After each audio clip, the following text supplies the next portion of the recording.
गुरुजी महाराज बहुत सिंप्लिसिटी से सत्संग करवाया करते थे संगत जी। बस 2 घंटे वो गुरुवाणी चलनी, गुरुजी महाराज के चरणों में ही हमारा ध्यान होना, इधर उधर बिल्कुल नहीं भटकना। और संगत जी जब भी सत्संग शुरू होता है उससे 10-15 मिनट पहले, वेलकम बैंड से पहले ही हमें गुरुजी महाराज के वेलकम के लिए पहुंच जाना चाहिए। गुरुजी हमें ब्लेस करने आते हैं, ऐसा नहीं कि उनसे हम अपना वेलकम करवाएं।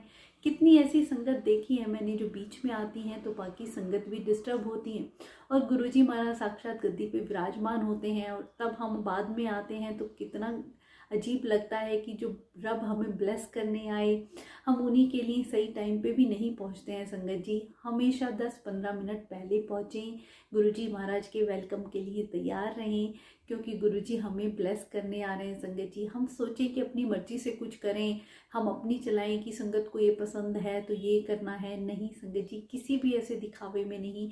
जो कुछ करना है हमें गुरुजी महाराज के लिए करना है। जब भी आप चाहें गुरुजी को प्रणाम करें और जहाँ जगह मिले बैठ जाएं। और संगत जी जिस घर में सत्संग होता है वहाँ पे भी संगत एक दूसरे को ये ना देखे कौन आया कौन गया कौन कहाँ बैठा है, या मैंने ये रिश्तेदार बुलाया ये नहीं आया। बिल्कुल ध्यान हमारा गुरुजी के चरणों में होना चाहिए। संगत जी सत्संग को हम सत्संग की तरह ही करें। पुरानी संगत के जब हम सत्संग सुनते हैं वो जिस तरीके से बताते हैं कि वो 2 घंटे गुरुजी महाराज के चरणों में जब हम बैठते, हमें आसपास नहीं पता होता था कौन संगत है, कौन आई कौन गई, इवन नाम तक भी हमें नहीं पता होता था। एक दूसरे के फ़ोन नंबर भी गुरुजी महाराज एक्सचेंज करने के लिए मना करते थे। तो बिल्कुल भी संगत जी आज भी हमें वही नियम फॉलो करने चाहिए।